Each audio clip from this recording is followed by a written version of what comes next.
여호수아가 죽은 후 이스라엘은 지파별로 하나님께서 주신 기업을 얻기 위한 전쟁에 나섰습니다. 하지만 온전한 믿음으로 순종하지 않고 현실과 타협하면서 가나안 족속들을 진멸하지 못하게 되고 결국에는 그들과 더불어 살며 그들의 악한 우상과 문화에 영향을 받게 됩니다. 2장 1절부터 5절에서는 갑자기 여호와의 사자가 등장해 이스라엘이 하나님과 맺은 언약을 온전히 지키지 않은 것에 대해 책망합니다. 여호와의 사자가 길갈에서부터 복임으로 올라와 말하되 내가 너희를 애굽에서 올라오게 하여 내가 너희의 조상들에게 맹세한 땅으로 들어가게 하였으며 또 내가 이르기를 내가 너희와 함께한 언약을 영원히 어기지 아니하리니 너희는 이 땅의 주민과 언약을 맺지 말며 그들의 제단들을 헐라 하였거늘 너희가 내 목소리를 듣지 아니하였으니 어찌하여 그리하였느냐. 그러므로 내가 또 말하기를 내가 그들을 너희 앞에서 쫓아내지 아니하리니 그들이 너희 옆구리에 가시가 될 것이며 그들의 신들이 너희에게 올무가 되리라 하였노라. 여호와의 사자가 이스라엘 모든 자손에게 이 말씀을 이르매 백성이 소리를 높여 운지라. 그러므로 그곳을 이름하여 복임이라 하고 그들이 거기서 여호와께 제사를 드렸더라. 아멘. 여호와의 사자는 하나님의 말씀을 전달하는 천사를 말합니다. 하나님께서는 여호와의 사자를 통해 하나님의 말씀을 전하고 이스라엘 백성을 책망하시면서 여호와 하나님께서 이스라엘의 왕으로 친히 다스리고 계심을 분명하게 나타내십니다. 1절에서는 여호와의 사자가 길갈에서부터 왔다고 하는데 길갈은 여리고성 근처에 있는 지역으로 이스라엘 자손이 요단강을 건넌 후 처음으로 장막을 치고 할례를 행한 곳입니다. 또 그곳에서 예배를 드리고 제비뽑기를 해서 땅을 분배했던 매우 거룩하고 중요한 장소입니다. 여기서 여호와의 사자가 왔다는 것은 이스라엘이 하나님과 맺은 언약과 지금까지 인도하신 은혜를 기억하도록 하는 장치라고 할 수 있습니다. 여호와의 사자는 여호와께서 이스라엘 백성을 애굽 땅에서 인도하셨고 조상에게 약속한 이 땅으로 들어오게 하셨고 또한 시내산에서 맺은 그 언약을 영원히 어기지 아니하리라고 말씀하셨던 것을 언급합니다. 여기서 어긴다로 번역된 단어는 직역하면 깨다, 파괴하다 라는 뜻입니다. 하나님께서는 이스라엘을 구원하시고 인도하셨으며 언약을 영원히 깨지 않겠다고 말씀하셨습니다. 하나님은 이스라엘에게 놀라운 구원과 은혜를 베풀어 주셨고 약속하신 대로 신실하게 항상 함께 하시며 축복해 주셨습니다. 그러나 이스라엘은 가나안 땅의 주민과 언약을 맺지 말며 그들의 제단들을 헐라 명령하신 하나님의 말씀에 충성하지 않았습니다. 하나님은 신실하셨지만 이스라엘은 신실하지 못했던 것입니다. 이스라엘은 가나안 족속을 진멸하지 않았고 그들에게 노역을 시키면서 관계를 맺었습니다. 신명기에서 하나님께서는 가나안 7족속을 무조건 진멸하라고 말씀하셨습니다. 그런데 이스라엘은 하나님을 의지하여 믿음으로 나아가지 않고 하나님의 뜻이 온전히 이루어질 때까지 끝까지 싸우지도 않았습니다. 그저 자신의 힘과 능력으로 가능한 만큼만 순종했고 하나님보다는 주어진 환경을 바라봤으며 당장 눈앞에 놓인 먹고 사는 문제를 우선순위에 두고 적당히 타협했습니다. 하나님께서는 분명 가나안 족속과는 언약도 맺지 말고 결혼도 하지 말라고 하셨는데 바로 앞에 요셉 지파가 베대를 치는 과정에서도 정탐꾼을 보내 언약을 맺는 방식으로 전쟁을 치렀습니다. 이렇게 온전히 순종하지 않은 결과 이스라엘과 가나안 족속은 약속의 땅에서 섞여 살게 되었고 가나안 땅은 여전히 우상과 악한 문화로 가득한 땅이 되었으며 이스라엘 백성들은 그들의 문화와 우상들에게 영향받으며 점점 하나님에게서 멀어져 가게 되었습니다. 이에 하나님께서는 너희가 내 목소리를 듣지 아니하였으니 어찌하여 그리하였느냐 라고 말씀하십니다. 이스라엘이 도대체 왜 그렇게 했는지 몰라서 물어보시는 것이 아닙니다. 이 말씀은 하나님의 질책인 동시에 하나님의 섭섭한 마음의 표현입니다. 이에 하나님께서는 3절에서 내가 그들을 너희 앞에서 쫓아내지 아니하리라 선언하십니다. 그들이 이스라엘의 옆구리에 가시가 될 것이며 그들의 신들이 이스라엘에게 올무가 되리라고 선언하십니다. 이스라엘이 하나님이 아닌 현실을 선택했고 가나안 족속들과 그 땅의 우상들을 선택했으니 그 선택의 결과를 스스로 감당하라고 말씀하시는 것입니다. 여기서 이스라엘의 옆구리에 가시가 될 것이며 라는 말은 의역한 것인데 직역하면 이스라엘의 옆구리가 될 것이며 라는 뜻입니다. 여기서 옆구리가 된다는 표현은 아담의 옆구리에서 나온 배필인 하와를 떠올리게 합니다. 가나안의 우상들이 이스라엘의 올무가 되어 이스라엘에게 큰 고통을 주는 것이 단순히 하나님께서 내리시는 심판이 아니라 이스라엘이 가나안을 사랑하고 그 땅의 우상들을 사랑해서 벌어진 일이라는 것을 잘 보여줍니다. 우리 또한 어리석고 악한 이스라엘 백성들과 같이 하나님을 온전히 신뢰하지 못하며 이 세상과 타협할 때가 많습니다. 하나님께 한 발을 걸치고 다른 한쪽 발은 세상에 걸쳐놓은 채 하나님에게 도움을 청하면서도 동시에 이 세상 방식을 의지하고 돈이나 사람이나 학벌이나 직업이나 이와 같은 것들을 의지할 때가 많습니다. 많은 사람들이 평안한 삶을 꿈꾸며 더 행복한 삶을 소망하며 이 세상에서의 성공을 추구하고 이 세상의 가치들을 의지합니다. 하지만 그토록 믿고 신뢰하며 의지했던 이 세상의 우상들은 결국에는 우리에게 올무가 될 것이고, 그렇게 사랑하며 추구했던 그것이 결국에는 우리의 영혼을 찌르고 우리의 삶을 무너뜨리는 가시가 될 것입니다.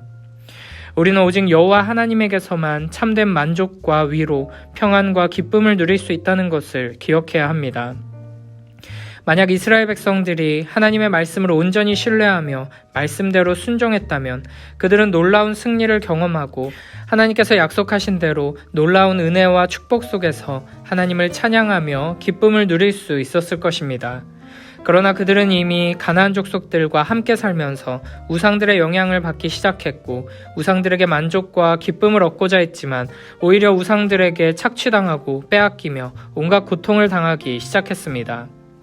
무엇보다 하나님의 사자는 이스라엘 백성들의 마음의 문제를 정확하게 꿰뚫어 보았습니다. 지금 하나님께서는 너희가 내가 명령한 것을 다 이루지 못했다, 진멸하지 못했다 하는 것을 책망하시는 것이 아닙니다. 이스라엘의 문제는 못한 것이 아니라 안 한 것입니다. 하나님께서는 너희가 내 목소리를 듣지 아니하였으니 라고 말씀하십니다. 이스라엘이 하나님께 책망을 들으며 저주의 선언을 듣는 이유는 단순히 그들이 가나안 족속을 쫓아내지 못하고 실패했기 때문이 아닙니다. 그들은 처음부터 쫓아내고자 하는 마음이 없었습니다. 그들은 하나님을 사랑하지 않았고 하나님의 명령을 사랑하지 않았습니다. 그래서 그들은 쫓아내지 않았고 순종하지 않았습니다. 이렇게 전곡을 찔린 이스라엘 백성들은 소리 높여 울기 시작합니다. 그리고 여호와 하나님께 제사를 드립니다. 그들의 눈물이 얼마나 처절했던지 그 장소의 이름을 보김이라고 부르게 됩니다. 학자들에 의하면 아마도 지금 이 장면이 펼쳐지는 장소는 베델이었을 가능성이 큽니다. 그러나 오늘 이 사건을 통해서 우는 사람들이라는 뜻의 보김이라는 이름이 덧붙여지게 되는 것입니다. 문제는 이 눈물이 참된 회개가 아니라는 것입니다. 이스라엘 백성들은 지금 하나님의 책망 앞에서 자기 자신을 돌아보며 참된 회개의 눈물을 흘리는 것이 아니라 그저 소리 높여 울고 있습니다. 단순한 슬픔의 눈물이고 두려움의 눈물이며 감정적인 눈물인 것입니다. 우리는 하나님의 말씀 앞에서 격한 감정을 표출하며 소리를 지르고 눈물을 흘리는 것이 항상 참된 회개로 연결되는 것이 아님을 기억해야 합니다.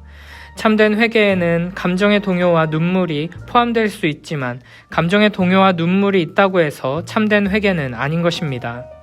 사사기에서 이스라엘 백성들은 계속해서 이런 태도를 반복합니다.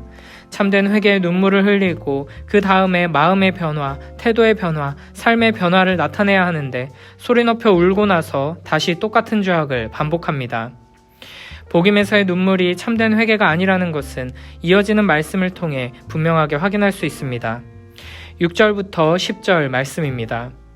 전에 여호수아가 백성을 보내매 이스라엘 자손이 각기 그들의 기업으로 가서 땅을 차지하였고 백성이 여호수아가 사는 날 동안과 여호수아 뒤에 생존한 장로들 곧 여호와께서 이스라엘을 위하여 행하신 모든 큰 일을 본 자들이 사는 날 동안에 여호와를 섬겼더라.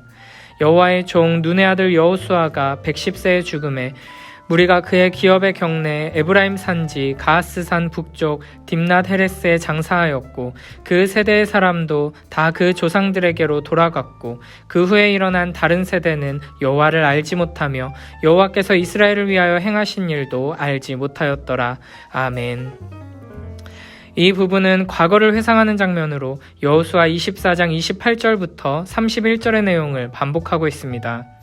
여호수아는 나이가 많아져 더 이상 전쟁을 수행할 수 없게 되자 각 지파들에게 기업을 분배했고 각 지파들은 분배받은 기업으로 돌아가 그곳을 차지하는 전쟁을 수행합니다. 백성들은 여호수아가 살아있는 동안, 그리고 여호수아와 함께한 장로들이 살아있는 동안은 여호와를 섬겼습니다.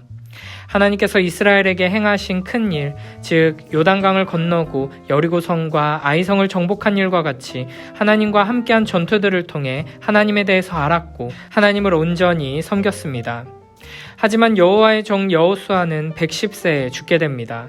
여기서 여호와의 종이라는 칭호는 이전에는 오직 모세에게만 주어졌던 것입니다. 여호수아가 모세와 같이 여호와의 명령을 충실히 잘 따른 사람이었음을 보여줍니다. 여호수아는 죽은 후 그의 기업인 에브라임 산지의 딥낫 헤레스에 묻힙니다. 그가 에브라임 지파였기 때문에 에브라임의 기업 가운데 자신의 성읍을 받게 된 것입니다. 이제 신실한 지도자였던 여호수아가 죽고 그와 함께한 사람들도 다 죽었습니다. 이렇게 한 세대가 저물고 그 자리에 다음 세대가 일어나야 하는데 다음 세대가 아니라 다른 세대가 나타나게 됩니다. 그 후에 일어난 다른 세대는 여호와를 알지 못하고 여호와께서 이스라엘을 위해 행하신 일도 알지 못했습니다. 이전 세대는 7절의 표현에 의하면 여호와께서 이스라엘을 위하여 행하신 모든 큰 일을 본 자들입니다. 그들은 하나님의 놀라운 은혜와 사랑, 그 크신 능력과 신실하심을 삶으로 경험한 사람들입니다. 그러나 이제 새롭게 일어난 다른 세대는 여호와를 알지 못하고 여호와께서 이스라엘을 위해 행하신 일도 알지 못하는 자들입니다. 이렇게 이전 세대와 완전히 단절된 다른 세대가 나타난 이유는 부모 세대가 자녀 세대에게 신앙을 전수하는 데 실패했기 때문입니다. 여호수아는 죽기 전에 다음 세대를 모아놓고 여호와께서 하신 일을 언급하면서 새로운 세대와 언약갱신을 하고 하나님의 백성으로서의 정체성을 갖게 했습니다. 이렇게 하나님의 말씀과 하신 일을 대대로 자손들에게 잘 전수해야 하는 의무가 부모 세대에게 있습니다. 하지만 점점 시간이 흐르며 신앙적 지식과 경험들이 전수되지 못하고 하나님을 모르는 세대가 나타나게 된 것입니다. 자녀들에게 신앙을 전수하기 위해 가장 중요한 것은 가정과 공동체입니다. 그 중에서도 가정이 가장 중요하다고 할 수 있습니다. 가정에서 부모가 자녀들에게 신앙을 전수하지 못한다면 다음 세대는 다른 세대가 될 것입니다. 자녀들을 교회 학교에 보내놓고 예배에 빠지지 않게 하는 정도로는 신앙이 제대로 전수되기 어렵습니다. 자녀들에게 신앙적인 지식을 부지런히 가르치는 것만큼 중요한 것이 부모들이 그리고 어른 세대들이 하나님의 말씀대로 순종하며 사는 삶의 본을 보이는 것입니다. 하나님의 말씀대로 순종해서 승리하는 영광스러운 모습을 보여주고 하나님을 온전히 믿고 신뢰하는 삶에서 오는 기쁨과 만족을, 놀라운 은혜와 축복을 함께 누리도록 삶을 통해 하나님의 영광을 드러내는 것이 중요합니다. 복임에서 이스라엘 백성들이 소리를 높여 온 것처럼 아무리 예배에 열심히 나가서 소리를 높이고 눈물을 흘린다고 하더라도 삶의 열매가 없고 삶을 통해 하나님의 영광과 거룩하심을 드러내지 못한다면 자녀 세대들은 오히려 부모의 신앙을 아무 능력이 없는 것으로 위선적인 것으로 여기게 될 것입니다. 복임의 눈물만으로는 아무 소용이 없다는 것입니다. 참된 회개와 삶의 예배, 우리의 삶을 통해 나타나는 거룩한 성령의 열매를 통해 우리의 다음 세대들은 하나님의 놀라운 능력과 역사를 경험하게 될 것입니다.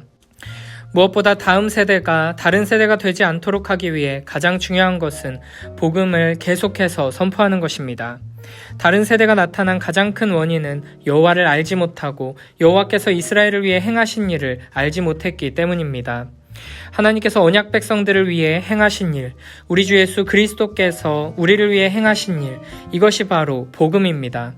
우리는 계속해서 복음을 들어야 하며 설교를 통해 선포되는 복음에 귀 기울여야 합니다. 매번 다른 본문들을 배우지만 모든 성경 본문들 속에서 복음이 선포되고 다양한 방식으로 복음이 설명되고 전해질 때 우리는 어떻게 우리의 삶 속에서 복음을 살아내고 또 다음 세대에게 복음을 전할 것인지를 익히게 될 것입니다. 참된 복음의 능력으로 힘입은 사람만이 복음을 전할 수 있습니다. 오직 복음만이 우리의 자녀들을 다른 세대가 아닌 더 거룩하고 능력 있는 다음 세대로 세울 수 있습니다. 복음은 우리에게 무엇을 해라 하지 말라는 명령이 아닙니다. 복음은 여호와 하나님께서 우리를 위해 행하신 일, 예수 그리스도께서 우리를 위해 행하신 일에 대한 기쁜 소식입니다. 우리의 다음 세대들에게 공부해라, 성공해라, 이거 해라, 저거 해라, 이거 하지 마라, 저거 하지 마라 라는 말만 하는 사람이 아니라 복음으로 말미암은 감사와 감격 안에서 복음을 전하고 참된 기쁨의 삶, 거룩한 언약 백성의 아름다운 순종의 삶을 보여주는 복된 우리 모두가 되길 축복합니다.